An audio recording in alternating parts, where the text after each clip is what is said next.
Religion is one of our biggest problems in this country. Ever since Prophet T.B. Joshua of Synagogue Church of All Nations was laid to rest, people have been making lots of comments. Why is it that top G.Os, general overseers in Nigeria, in popular churches, neither send condolence message to the family nor even attend the burial? Hi guys, you're watching Chiki series. If you're a returning subscriber, thank you for your support. I quite appreciate that. It's good to have you around again. And if you're new to this channel, thank you for clicking on this video. Make yourself comfortable as we get right into this video. Also remember to hit that red subscribe button and turn your notification bell on. That way you get our latest updates.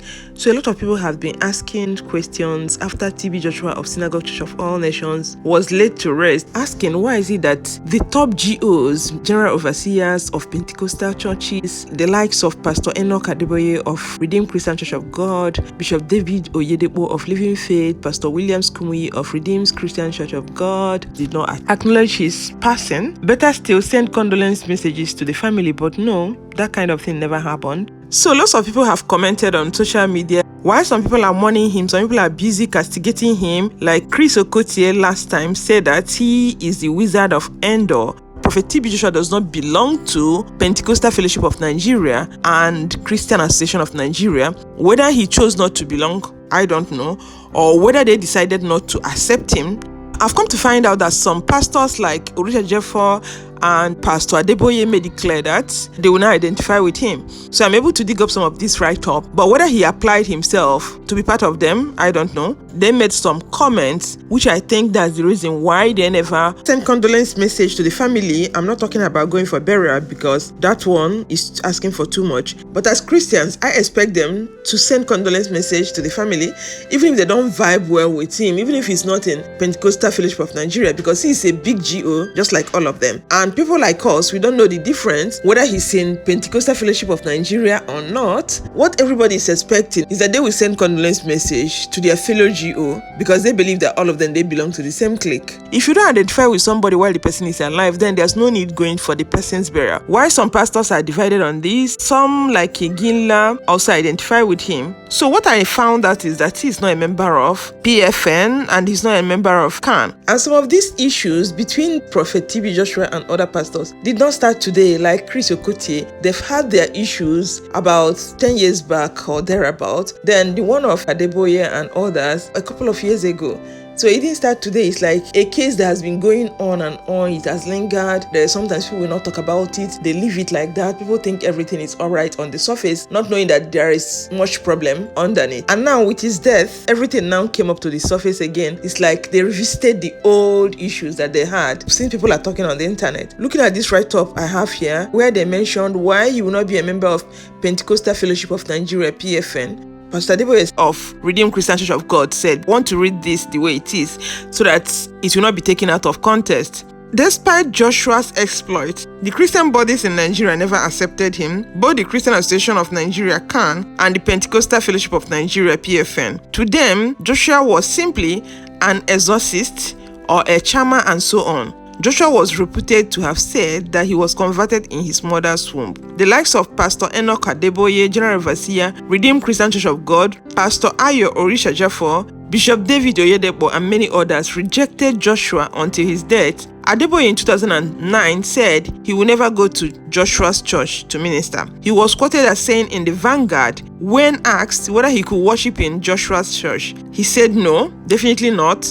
If he wants him to come and minister in his church, they will sit down, they will discuss the issue of salvation the way he understands it according to the scriptures. If they agree on that and he now wants him to come and preach the same message of salvation in his church, then he will go. To Adeboye, Joshua was never born again and so he could not associate himself with him. But the irony of the whole thing is that the same man he doesn't want to associate himself with, Pastor Adeboye, lost his son. The man sent condolence message to him through his Instagram post. And even Pastor Orisha Jeffo, when he was PFN president and CAN chairman, said the same thing, just like Pastor Adeboye said, saying that the body of Christ will not admit Joshua to his fold because they were not convinced that he was a child of God.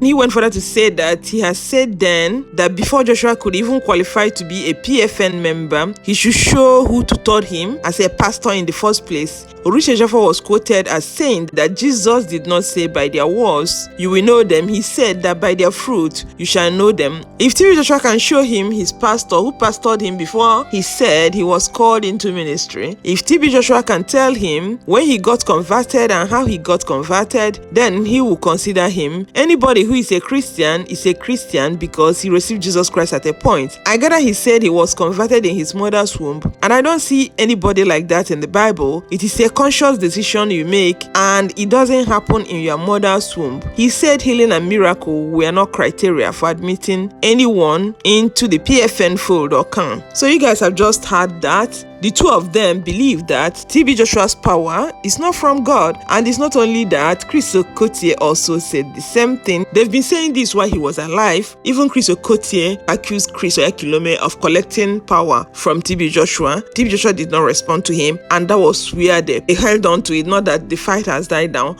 He did not respond to him, so it's like the fight was put on a hold. So it was when he passed on that he started again. He released that message shedding him that he is the Wizard of Endor. This primate Ayodele said that Pastor Adeboye Oyedepo Kumuyi caused hatred and envy among church leaders. So at the end of the day, some people are attributing it to envy and jealousy and hatred. So Primate Ayodele, the leader of Inri Evangelical Spiritual Church, also said that there's lots of hatred, envy among church leaders in Nigeria, starting from Adebayo Kumuyi Oyedepo, that most of top pastors in Nigeria distance themselves from Synagogue Church of All Nations during TB Joshua's burial. And he said that when you talk about Christendom, people ask who he is, when did he start, which Christian society does he belong to, is he Pentecostal Fellowship of Nigeria or not. He said that he does not belong anywhere, he does not have any father in the Lord, and he was not trained by anybody. He's just doing his things as the Lord directs him, so he stands alone. That the thing is that if you want to get closer to some people, they will say that they don't know him, that he has not seen in the Bible where Jesus Christ or other prophets went for training, so he does not understand why people keep asking where others belong to in Christendom. The senior pastors do not want the junior ones to grow. There is envy, hatred in Christianity among church leaders. And he went further to say that all the camp leaders are just there for their pocket, they're doing nothing.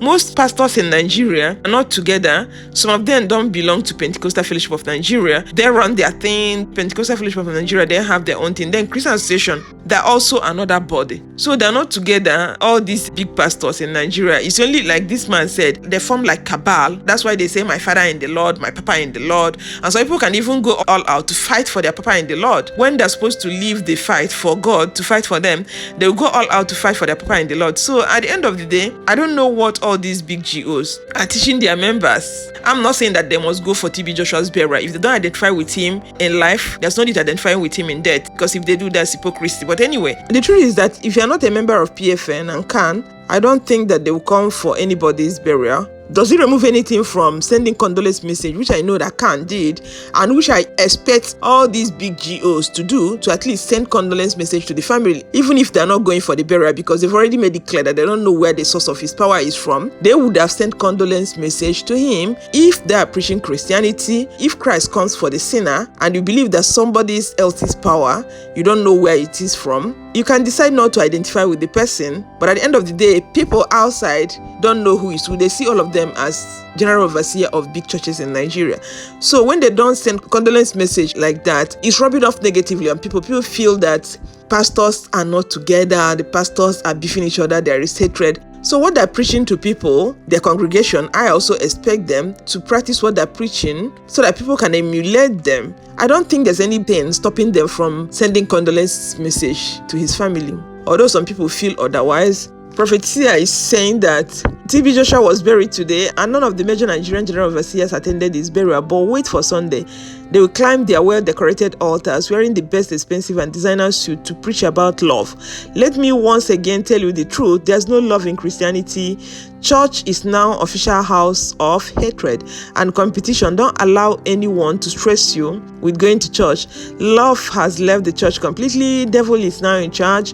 Rest in peace, Papa TB Joshua. #Sia1. I think there are still love. Some people are still practicing love, and there are still true Christians, true pastors. In Nigeria, just are these mega pastors, these big G.Os. So make sure that what they're teaching people, they're also practicing it. So let me know what you guys think in the comment section. I'm gonna sign off here. Stay healthy and safe. Remember to share this video with family and friends if you love it, and subscribe to the channel if you've not done already. And I'm gonna catch you guys in my next video. Bye and remain blessed. They have made a lot of people, including myself at the time, to believe that this man, for the whole church, how can everybody just be talking about you and everything? And it was just recently, before he passed on, that I started hearing some things. Like, I had the opportunity to come here some time, I think it was like some 2-3 years ago, and I saw him. I never interacted with him. I never actually one-on-one interacted, but I saw the way they were packing, trailers were driving in, bags of rice. I was seeing them offloading bags of rice. I was seeing them offloading bags of gari, different things like that. I was seeing them, and I was asking somebody, what is going on here? Are they selling, is the church selling food? And I know that this is what they're giving out to people in the area. And I'm like, oh, okay, is there like a special price? I'm like, this is a normal thing, that is what it does normally. Not for church members, for people. See, let me tell you something, like what I said in there, Christianity is very easy. It's very easy to know the person that is a good Christian and the person that is a pretender. Do you understand? Jesus Christ, who is the template, who is the standard, who is the one that commissioned the work we're doing today as Christians? The Bible said he went about doing good and healing all those that. How many of our pastors can you say is doing what Jesus Christ did?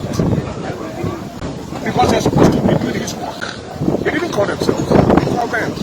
John Samuel said, how many of them have a heart? We see them rather investing in buying mansions. They have mansions in Banana Island. They will use the money that they got from the church to dress themselves, or they will still come to church and be telling church members, you can use the shoe I'm wearing, this is $10,000, and you afford the 8. The stupid church members will still laugh, hey, and all that. You understand? It is really crazy. They use the money of the church members to build schools that the members cannot attend. It goes, you know what I'm talking about. It goes on and on like that. So, here is a man that is doing exact opposite of that. And you guys vilified him and demonized him to the world. And made everyone believe that this guy is an idol. If not devil, now if me branch me talking. If not devil, this man they used to do the worship, they take you everything with it. If like say he will pay all of us for this country, where will they follow that devil? No, it's true, because religion is one of our biggest problems in this country.